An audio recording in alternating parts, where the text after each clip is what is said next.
All right, well, let's go ahead and get started. Well, first of all, thank you for joining People Elements Diversity and Inclusion Group Training Session. My name is Quinton Barrett, and I'm an Enterprise Experience Manager at People Element. If you want a face to match the voice, that's me there. A little bit of background on this presentation before we get started. This is a presentation that we covered last year. A lot of attendees found value in this material. And honestly, we just wanted to hold an encore presentation because we were seeing more and more of our clients focusing on diversity and inclusion as an organizational initiative.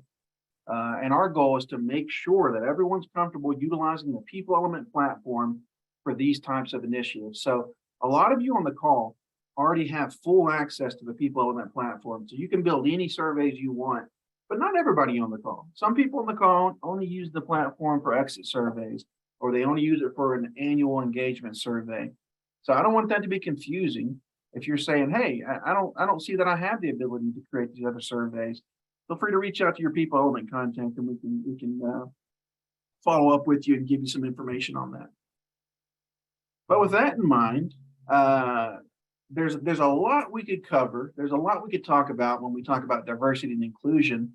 This could easily be a 2 to 3 hour session, but we like to keep things focused. We know nobody wants to stay on a call for 2 to 3 hours. So with our time today, we want to leave you with a few key things here, a few key takeaways. One, we want everybody to be able to define key terms related to diversity and inclusion.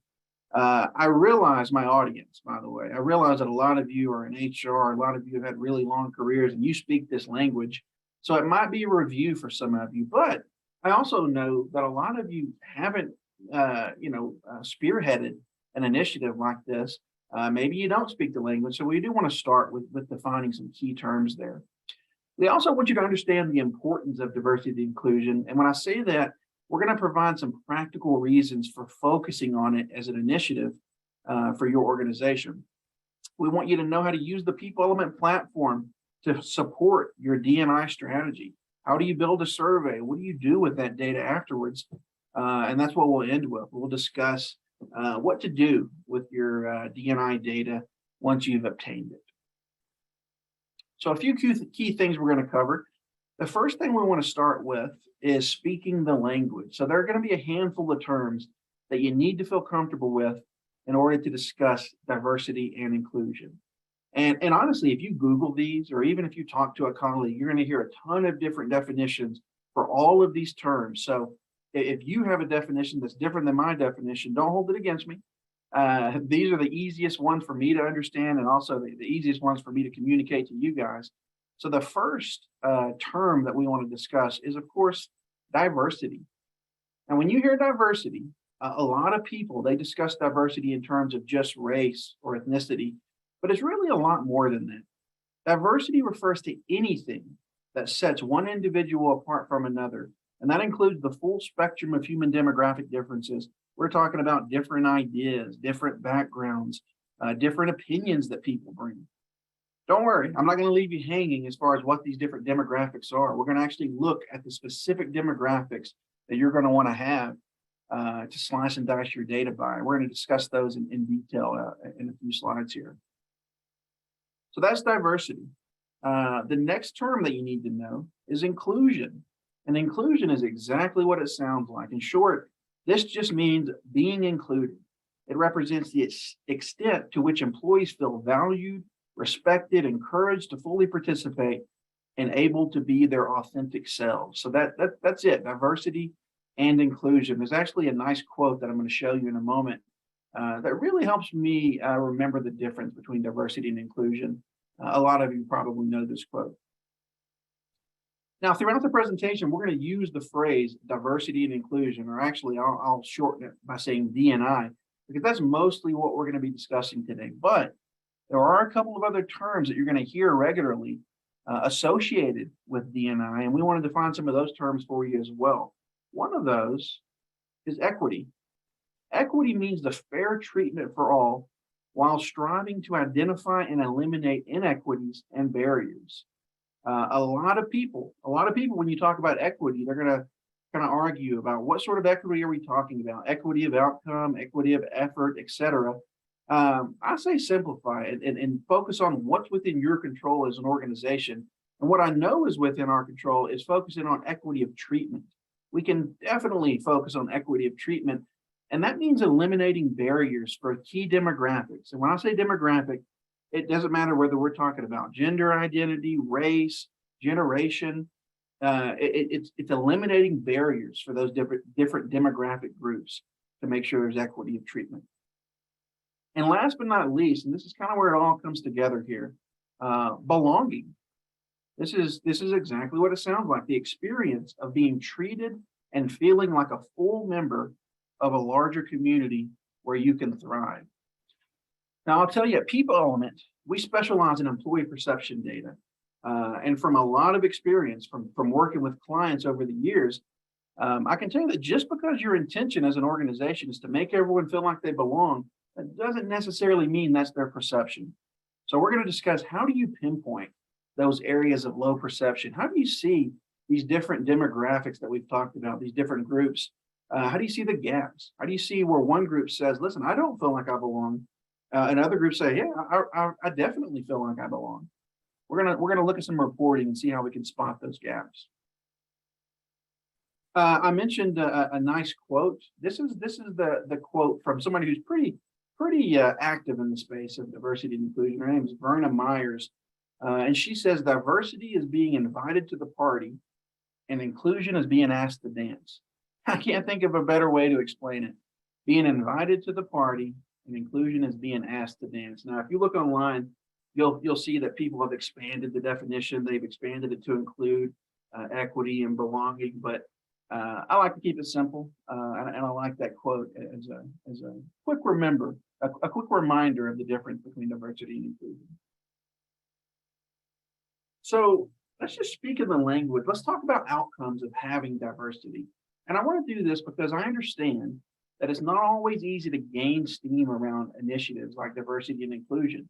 You're going to run into a lot of people that believe in it. They believe that this is a good idea, this is the right thing to do, but they still need to understand the return on investment. They need to understand how this is going to impact their bottom line, because let's face it, working on this, it is an investment of time, it is an investment of resources with professionals like yourself working on this initiative.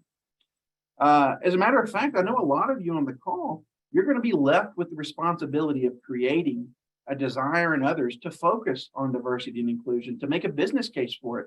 I've worked with clients where they say, listen, we got to make a business case. We know we want to work on this, but we got to explain why it's so important to the organization to get buy-in. I want to help you with that. I want to look at some just high-level statistics around having diversity in the workplace. One, from Catalyst, we see that higher representation of women in C-suite level positions result in 34% greater returns to shareholders. Nobody's going to turn their nose up to that. Diverse teams are able to solve problems faster than cognitively similar people, from the Harvard Business Review. Of course they would. I mean, if you have a group of people and everybody has the same background, everybody's roughly from the same generation, then they're going to have very similar viewpoints, as opposed to having a diverse team with different viewpoints. Of course, you're going to be able to solve problems faster. Companies with more diverse top teams were also top financial performers. 67% of job seekers said a diverse workforce is important when considering job offers. I'm seeing this in the data more and more. A lot of you on the call, you know me. We work on an account together. I look at survey data every day. I look at new hire survey data, exit survey data, engagement survey data, and more we're seeing that employees are telling us that this is important to me. It's important that I work for a place that has a diverse workforce or that values diversity. Higher than average diversity had 19% higher innovation revenues. Diverse teams outperformed individual decision makers up to 87% of the time. Inclusive companies are 1.7 times more likely to be innovation leaders in their market. They're more innovative. This one's interesting. Engagement is an outcome of diversity and inclusion. Engagement surveys are one of my favorite things to run. It's one of my favorite surveys to administer. I truly believe in the data. And at People Element, we do some extra analysis for our clients, and we see which items in the survey have a positive correlation with engagement. And there's always some usual suspects. There are some items that we know that are typical drivers of engagement. And some of you know these. There are things like growth and development. Do your employees feel like there's a path forward at the organization? Are they going to professionally grow? A lot of the times it's perceptions of leadership, senior leadership. It helps them have that connection with the organization. Speaking of diversity and inclusion, a very common driver of engagement is having a voice, an employee voice. Feeling like your voice is it matters. It's given consideration. So this one doesn't surprise me at all, because more and more we're seeing those items that are very specific to diversity and inclusion are showing up as having a positive correlation with our measurement of engagement. So it can help with engagement as well. And last but not least, racially and ethnically diverse companies outperform industry norms by 35%. 35%. A lot of good reasons to focus on diversity and inclusion, to get some data around diversity and inclusion. So at this point, you know how to discuss D&I in the workplace. We've given you some pretty straightforward definitions. You have some concrete reasons for wanting to make D&I an initiative for your organization. I mean, let's face it, you'd probably like an innovative workforce. You probably would like your employees to outperform industry norms. So the question is, where do you start? And that's kind of the hard part sometimes. You realize that this is something that you want to work on, but you don't quite know where to start with it. And I'm going to give you a few quick steps to help get you started. One, you got to make a commitment. The organization needs to make a commitment. There has to be a reason. There was definitely a reason that I spent all that time in the past few slides reviewing the language of diversity and inclusion and providing the outcomes of a diverse workforce, is because I know that you need organizational commitment. I know that your organization has to commit to valuing diversity and inclusion and making it a priority. In short, you need leadership buy-in. That's critical. So you just have to, as an organization, you just have to decide, hey, this is something that's important for us. This is a priority.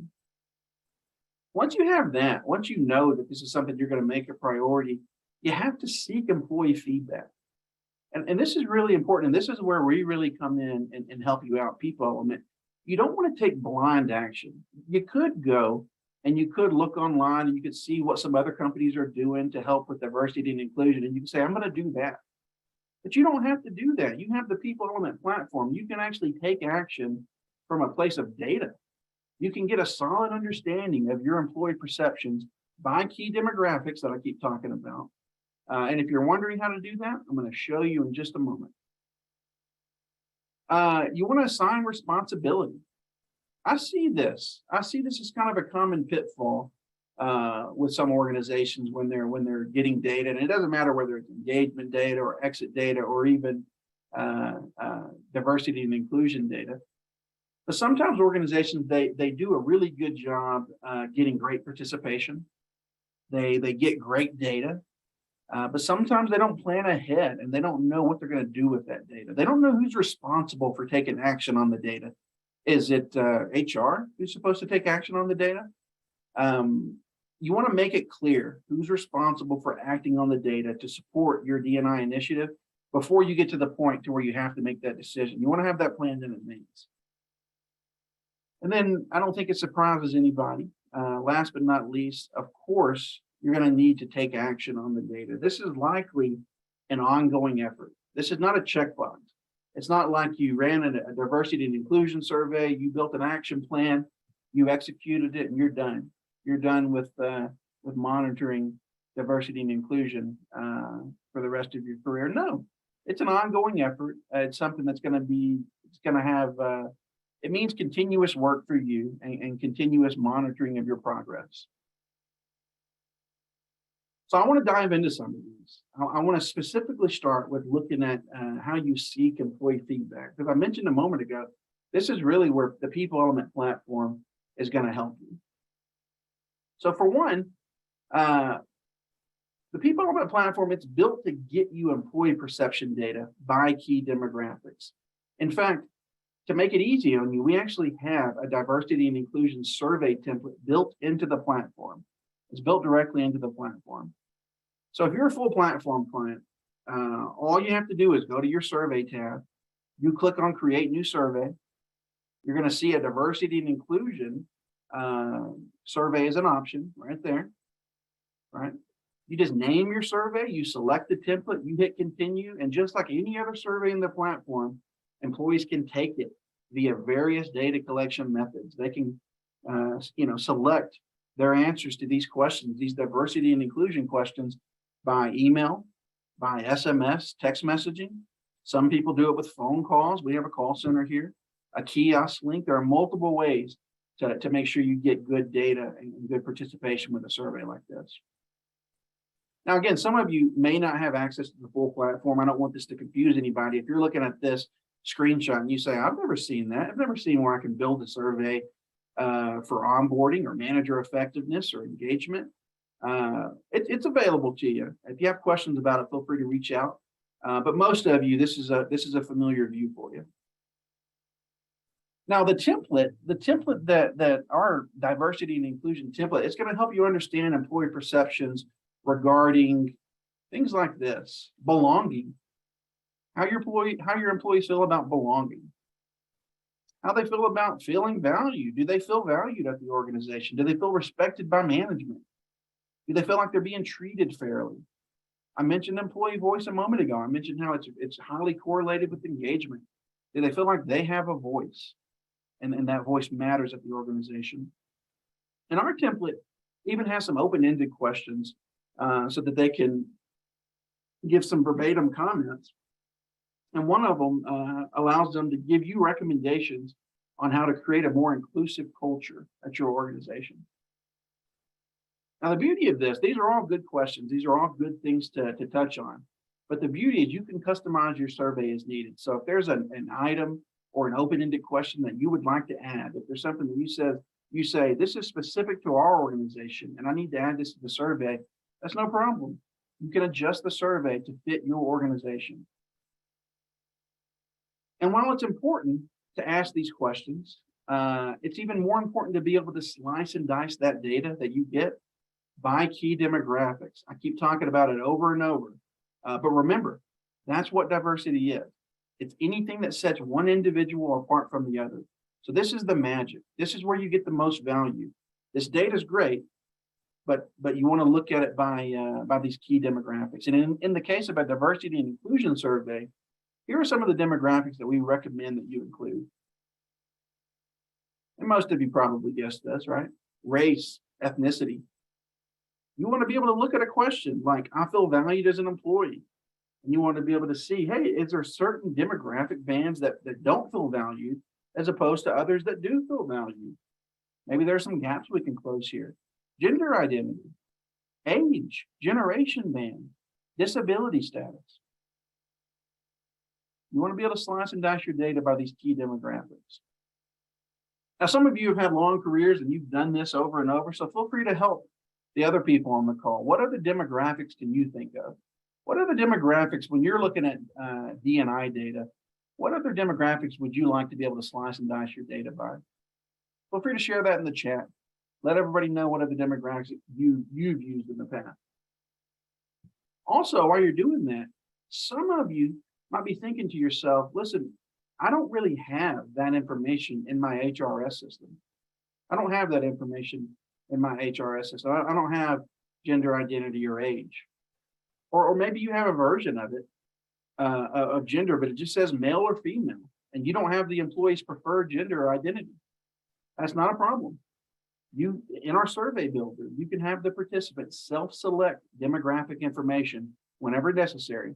So for example, you could create a drop-down item and you could ask about disability status. You could ask about gender identity, and the platform allows you to connect that to a demographic and make it part of your reporting. So they can self-select some of these demographics if you don't have that information.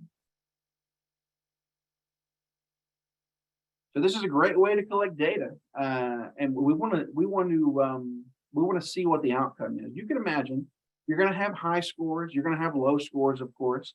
You're going to have comments you want to read, but in this case, again, perhaps the most important thing you have is an easy way to spot the differences between these demographics that we're looking at here. So let's look at a few examples. I want to make this very clear and practical for you. So let's use race or ethnicity as an example. Now, before anybody corrects me, I know that race and ethnicity are two separate things, but I also know that in many of your HRS systems, they're kind of used interchangeably. So this is just one of those areas where if you think you need a drop-down type question, if you think you want the participant to self-select, you can do that. You can have them self-select if you want to. But you can also just use what you have in your HRS system. So this is a hotspot chart. It's funny, I was talking to a client the other day. I was talking to a D&I committee. They knew their stuff. They already had an idea of what they wanted to do with their data. So they didn't have any questions about some of the basics of diversity and inclusion. They had questions about reporting. They had questions about what you see right here. And once we looked at a hotspot chart like this, once we looked at this and I explained how this worked, I could see a light bulb go off. They said, whoa, that's a game changer. This is a game changer. This means we can do so much more with this data. And I think you'll agree once you understand how these hotspot charts work. So basically, to the left here, you can see all the questions in your diversity and inclusion survey. I feel happy at work. I can voice a contrary opinion without fear of negative consequences. Employees are treated fairly. Those are all great questions, right? In themselves, just understanding what the score is for those questions, that's going to help you. But we can look at it by this demographic band, race, ethnicity. See the top row here, 2 or more races, Asian, Hispanic. The second row shows you how many people responded under that demographic band. Third row shows you percent favorability. Percent favorability is just the percentages of 4s and 5s. All these questions that you see here, they're positive statements. My organization values diversity. I feel respected and valued by my manager. They're on an agreement scale of 1 to 5, where 1 is strongly disagree and 5 is strongly agree. All these numbers you see here are the percentage of 4s and 5s. It's the percentage of favorable data. So you can already see how helpful this is. Somebody, maybe they walk into your office and they say, you know, for the band, 2 or more races, how do they feel about feeling valued as an employee? And you would scroll down and you would say, not great. It was 54% favorable, 54% favorable. Blue means higher favorability. Orange means lower favorability, specific to this data set. So it's really, really easy to spot the differences. It's really easy to see where there's some strong scores and there are some scores that aren't so strong. As a matter of fact, let's look at this as an exercise. Let's see if we can spot some gaps that we would like to close. So maybe we see this one right here. I feel respected and valued by my manager. Let's take that as an example. When we look at them, we see blue across the board.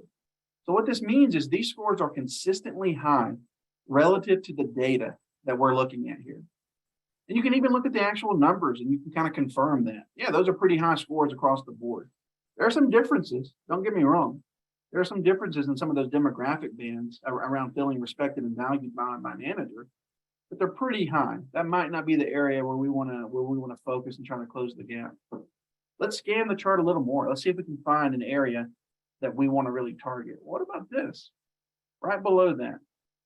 My organization values diversity. Now, I can see some gaps here, right? I look at this, and there's a pretty big difference between the group with the lowest favorability and the group with the highest favorability. And I don't want to simplify this too much, but that's really the key. I'm not saying the hotspot chart is all that you need to look at. You're still going to have your comments. You're still going to have all the other data. But the key is knowing where the gaps exist and being able to spot those quickly. And that's what we've done here. We've asked important questions that are related to diversity and inclusion. We're able to slice and dice it by this important demographic. And we see here, there's a big gap between the way this group and this group feels. And now we have something that we can bite into. Now we have something that we can target and we can close that gap. It's beautiful. Well, let's look at some other examples here. Let's use this one as an example. Another example would be looking at your data by age or generation bands. You can see the differences between millennials, baby boomers, any other generation. And again, We're looking for those gaps. We're looking for those areas of exceptionally lower favorability. There are some differences among perceptions when you look at, for example, my organization values diversity. Yeah, there are some differences, but again, across the board, it's pretty high favorability. Maybe there's something else that we want to look at. What else jumps out? What about this? When I speak up at work, my opinion is valued. What do we see here? We see millennials have much lower favorability around that item than the other groups. And you might have had a theory about that.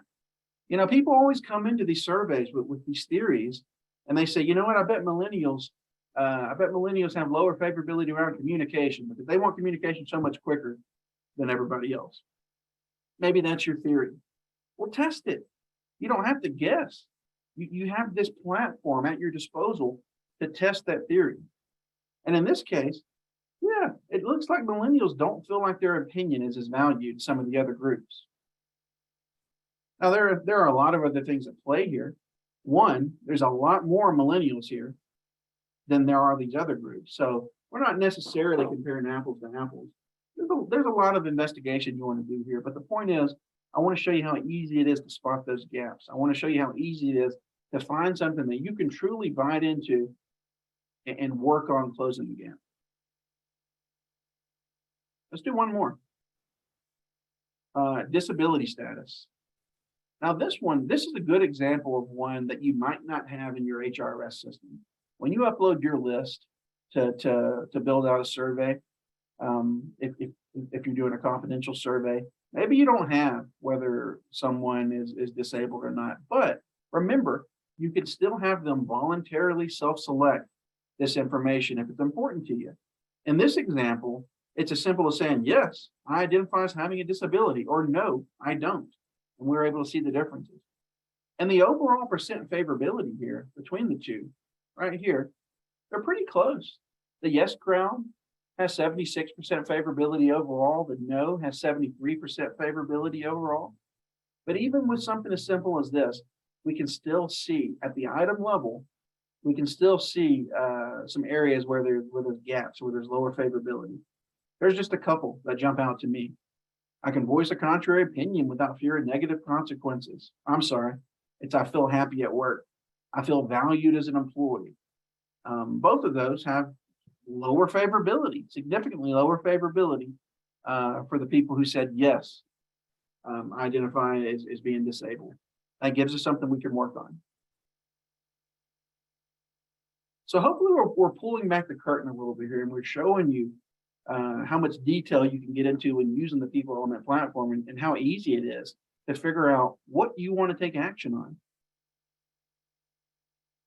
So at this point, you have data, you know you need to take action on it, and luckily, you're one of the smart ones. You planned for this moment. You already know who's going to take action on your diversity and inclusion data. You already had a D&I committee locked and loaded and ready to go to take action on this data. Now, I'm not saying that that's the only way to take action on diversity and inclusion data, but creating a committee, creating a diversity and inclusion committee is a great way to ensure that your action planning doesn't get bottlenecked at leadership, or it doesn't get bottlenecked at HR. As a matter of fact, more and more, this is what I see clients doing. I talk to clients all the time where they want me to talk to their diversity and inclusion committee. They say, hey, we have a group of people, that's their job, that's their goal. And we want you to talk to them about their D&I data.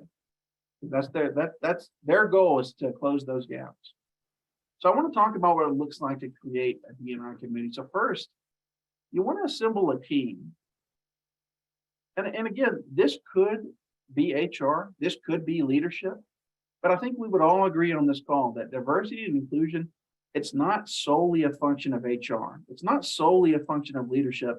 This is something that the organization owns. So as a best practice, it's a good idea to recruit a diverse team from various roles, levels to be part of the committee. We're talking about diversity and inclusion, right? So when you assemble a team for a D&I committee, let's assemble a diverse team.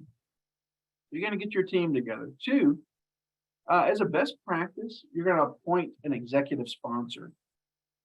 In this case, it does make sense for this person to be in leadership. The sponsor, they're going to challenge the group. They're going to ask difficult questions. They're going to keep that committee on task. An executive sponsor is definitely a best practice here. You're going to have them, the team, create a D&I strategy. And this includes outlining the committee's purpose, their goals, their objectives, and most importantly, creating action plans based on employee feedback. Remember, you're acting from a place of data because you have this people element platform. They're going to create action plans based on the data they collected. They're going to submit that to leadership for approval. And then last, they're going to take action. The committee's responsible for executing their action plans, or at least getting the right people and putting them in the right place to execute an action plan. This is a really good way to take action on your survey data, especially diversity and inclusion data. Sometimes if you just have HR try to work on this, a little bit like swimming upstream. You need to get that diverse group of people together. And they're going to be more innovative anyway, probably. Now, I'm not here to tell you what actions to take. You guys are in a great position because you have the people element platform. That means that you're going to be able to collect the information that's detailed enough to build your own customized action plans, to build a plan that's specific to your areas of opportunity. But I do want to take the mystery out of taking action a little bit. I want to look at some practical, basic actions that an organization might take. So imagine you ran your survey. You have all those great demographics, generation, ethnicity, etc. You have your D&I committee ready to take action on the data. They're going through the data. They're looking at those hotspot charts. And let's say this is their reality. Let's say they learned that African Americans represent the smallest portion of their employee population. And when compared to other groups, because they're looking at those hotspot charts, right? When compared to other groups, they have significantly lower favorability around feeling a sense of belonging in the workplace. It's just concerning. We want everybody to feel a sense of belonging in the workplace. They think about it a little more and they say, you know, our current recruitment strategy relies heavily on a long-standing employee referral program and hiring from within. So we have the people that already work for us referring their friends, referring their family, and we're hiring from within. Well, maybe that's not the best way in this particular case. Maybe that's not the best way to attract a diverse group of candidates. So we spotted an issue, a real easy action that we might take. We're going to begin posting all job openings online. We're not just going to focus on that referral program. And we're also going to include our job opening postings on some job boards with a focus on diversity. It's a real simple thing we can do. We pinpointed the problem. We pinpointed the area that we want to close the gap on. And our goal is to bring in a more diverse group of candidates when we're hiring. Also, we're going to implement a diversity celebration program. And we're going to host themed events celebrating various cultures. And we're going to start with a celebration of African American culture, just because we saw that there was lower favorability in our data around feeling a sense of belonging. Pretty simple, right? It's just an example. Another one, maybe you're an organization and you realize that in your data, you see that women have significantly lower favorability around feeling respected, around feeling valued by their managers than men do. And through a recent focus on diversity and inclusion, you know your organization has become far more diverse over the past couple of years, but management hasn't really had any additional resources provided to them. What's an action that an organization might take? Something your D&I committee might come up with? Well, they might say, listen, we're going to have a training program for our managers. We realize we haven't set them up for success, so we need to train them on some basic knowledge around diversity and inclusion. Some of the stuff we've talked about, but go into even more detail. The training is going to be customized to address some of the gaps found in their data. The organization is also going to start cascading their D&I data to the managers. They're going to give data at the manager level. And those managers are going to be able to understand their opportunities by key demographics. They're going to be able to create action plans specific to their data. Most of you on the call, you know, that's what the platform does. That's what the people element platform is used for.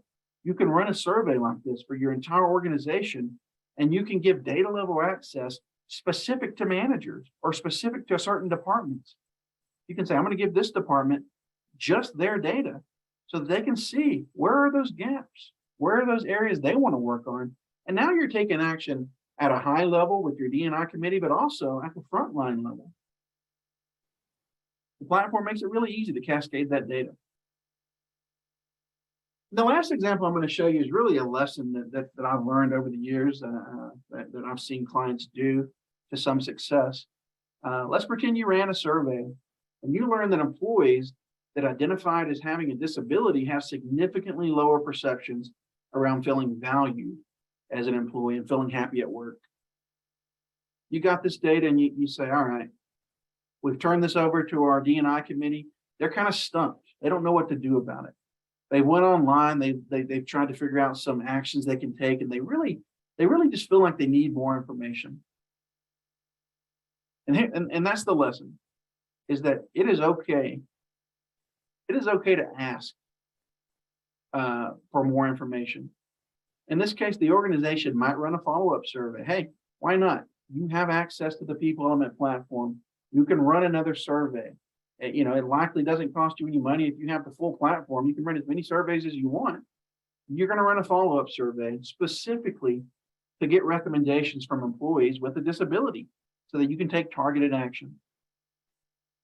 And what does that do? Well, one, it shows them that this is important to you. It shows them that you do value their feedback. They do have a voice, and that you care about making sure that they feel valued and they feel happy at work. It's okay to get some more information. So guys, that's really what I wanted to cover today. We wanted to talk about some basic terminology around diversity and inclusion. We wanted to help you build a business case around why you should work on that. Show you how easy it is to use the People Element platform to get data, to make sure that you can take action from a place of data. And talk about how people typically take action on this data. And I hope this has been helpful. We tried to save a little bit of time for questions, if you have any. So at this point, let's see if you have any questions. What questions do you have or comments here?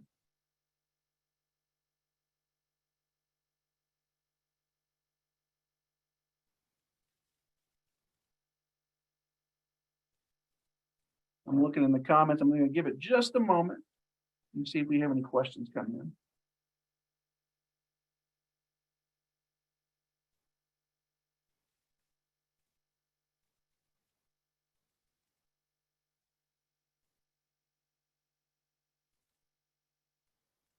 I don't see any questions right now, but we're going to give it just a minute. If you have any questions, feel free to tell us in the chat.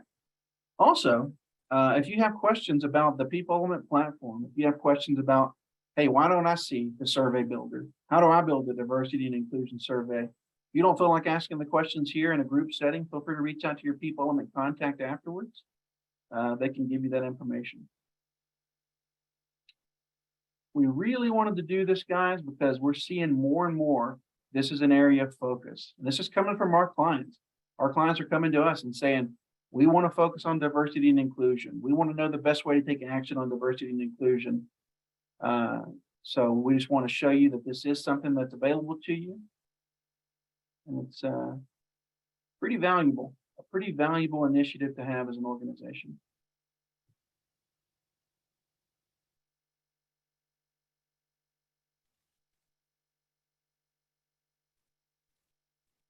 All right, guys. Well, if you don't have any, if you don't have any questions, then we're going to let you go for the day. We appreciate you joining us. We're going to have this recording. If you ever want to reference it, we're going to put this online.